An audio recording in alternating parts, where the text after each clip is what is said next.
Hello, and welcome to the Edifice of Trust podcast. The Edifice of Trust podcast is a thoughtful discussion of today's current events from the perspective of America's founding principles. I have always been a numbers guy. Numbers and math come easy for me, except calculus, although it might have helped if the graduate assistant teaching the class spoke English. Accounting and finance are not a problem, so I have done okay. People are another matter. I was able to make it through most of my life assuming that people made rational decisions about economic and financial matters that affected their lives. What to buy, what was too expensive, when to buy a house, where to buy a house, and so forth. Of course, there were exceptions. Otherwise, there would be no red convertibles. But basically, I thought that most people acted rationally most of the time. I thought that if people acted irrationally, nothing would work, right?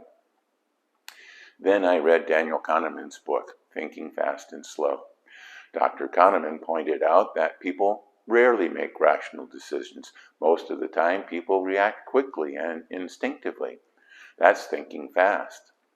Thoughtful, rational decisions take time to weigh all the pros and cons. That's thinking slow. Human beings are programmed to think fast. Our relatively defenseless ancestors would not have survived to populate the earth if they thought slowly. Dr. Kahneman, a psychologist, won the Nobel Prize in economics for his work in creating the revolutionary theory called behavioral economics. Dr. Kahneman's analogy of people having two brains, one fast-thinking instinctual brain and a slow-thinking rational brain, is a humongous oversimplification of how the brain actually works. But as simple as his theory is, it explains a lot about the curious way human beings function in real life. And it is not just how they function economically, but it covers everything we do. Jonathan Haidt, another psychologist, wrote in his book, The Righteous Mind, that ethics and ethical thinking are more complicated than just the difference between good and evil. Different people have different ideas on what is good and what is evil. He identified 6 axes that he believed were the foundation of what people think is ethical. Those axes are the care-harm axis, the fairness-cheating axis, the loyalty-betrayal axis, the authority-subversion axis, the sanctity-degradation axis, and the liberty-oppression axis. People often disagree on what is ethical. For example, on the fairness-cheating axis, many people believe that if a lot of people work toward a common good, then all the people should share that good equally. That's fair, from a progressive point of view. Others believe that when some people work harder toward achieving a common goal, those that work harder should receive a greater reward. That's fair, from a conservative point of view, because slackers receiving an equal reward would be cheating those that worked hard. So different people have different beliefs of what is fair based on their different moral foundations. So, in addition to having 2 brains, we not only have 6 different ethical foundations, but also different definitions of what each moral foundation stands for. No wonder I was more comfortable with numbers. People are complex. So now I read more books about how the brain works than I do about economics or finance. But really great books about economics are really about people. Before he wrote The Wealth of Nations, Adam Smith wrote The Theory of Moral Sentiments.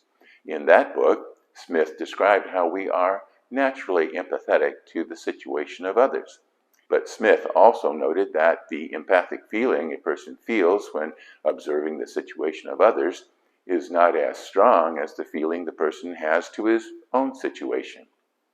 We feel the other person's happiness or sadness as a result of their situation because we can imagine how we would feel if we were in that situation. So an injustice done to a friend or neighbor makes us angry, because we would be angry if that were done to us. An impartial stranger observing the injustice would feel the same. The impartial stranger is our conscience, and we act or refrain from acting based on this impartial stranger's reaction. This is how human beings, as social animals, live in a society with other humans. Hobbes asserted in his book, Leviathan, that an external power, a sovereign, was necessary to enforce compliance to social norms so that people can live together. But Smith responded that even though we do things that are in our own self-interest, our internal, impartial stranger, our conscience, will guide our actions in socially responsible ways. This is the moral society that America's founders sought to create.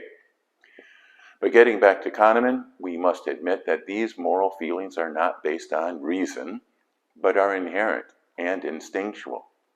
These feelings help us live together as social animals, similar to chimpanzees and bonobos.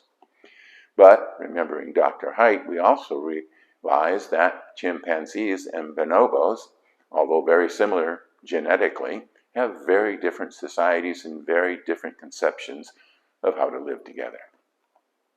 We humans have different cultures and different religions, and therefore very different ideas about what actions are moral or not moral. But Dr. Haidt pointed out that people in the same culture or religion can have very different understandings of what is moral and immoral. Further, his research showed that conservatives and liberals place very different emphasis on different aspects of the moral axes. But having different ideas on what is moral or not moral does not mean that one person is good and the other person is evil. The divisiveness we are experiencing in America in the 21st century may have originated in these differences in moral concepts, but the expressions of hate and the undercurrent of potential for violence threaten the very fabric of our society. The current extremes on the right and the left are not constrained by impartial strangers. Rage has shackled our collective consciences. And what has caused this rage? Fear. Ponder that while you watch a brief message. Don't forget that my Edifice of Trust books, Principled Policy, Edifice of Trust 2nd edition, In Defense of Principle, and The People's God are available on Amazon, Barnes & Noble, and iBooks. Thank you. Welcome back. The famous Swiss psychiatrist Carl Jung warned us about the dangers of what he called psychic epidemics in his book, The Undiscovered Self. Indeed, he wrote, it is becoming ever more obvious that it is not famine, not earthquakes, not microbes, not cancer, but man himself who is man's greatest danger to man, for the simple reason that there is no adequate protection against psychic epidemics, which are infinitely more devastating than the worst of natural catastrophes, unquote. The most vivid example of such a psychic epidemic in America was the Salem witch trials in 1692 and 1693. Hundreds were accused and 19 were executed for practicing witchcraft.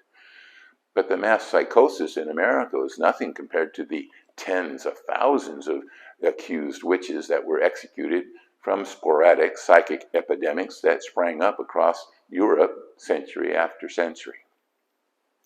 It was fear that drove people mad, not a fear of something tangible like a hurricane or an earthquake, but fear of the unknown.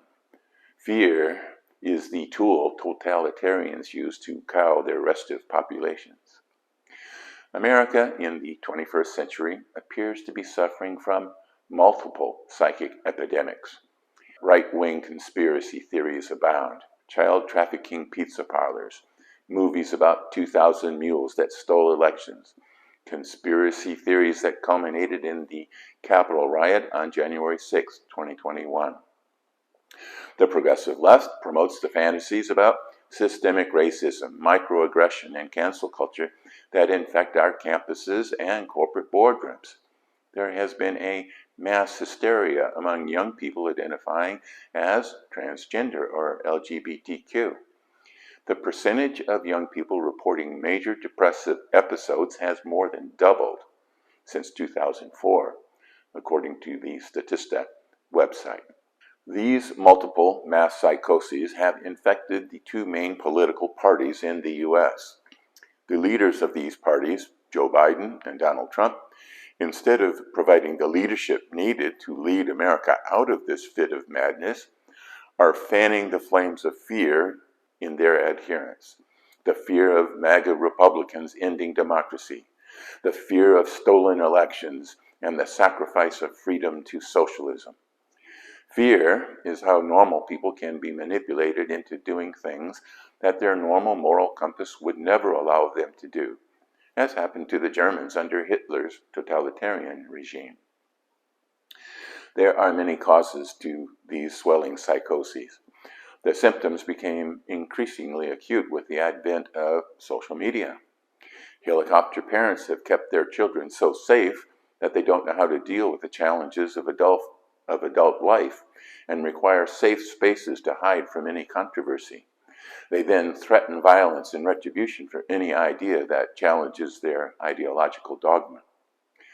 These fears, inflamed by so-called political leaders, have driven people mad.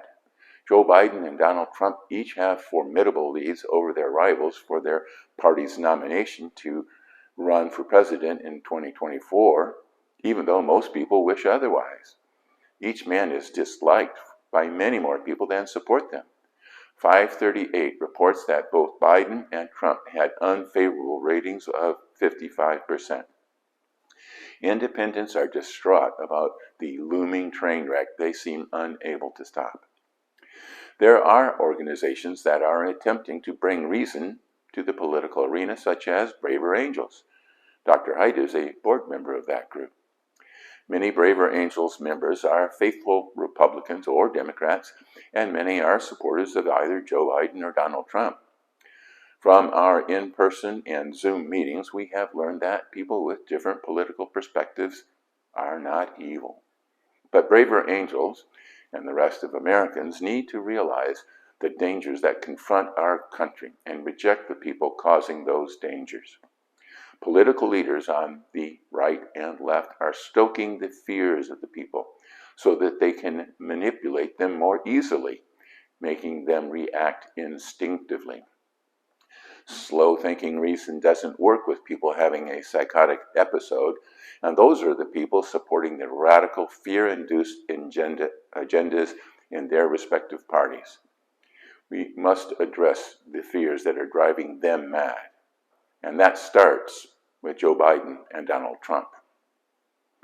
Oh God, I wish life was as simple as numbers. Thanks for watching.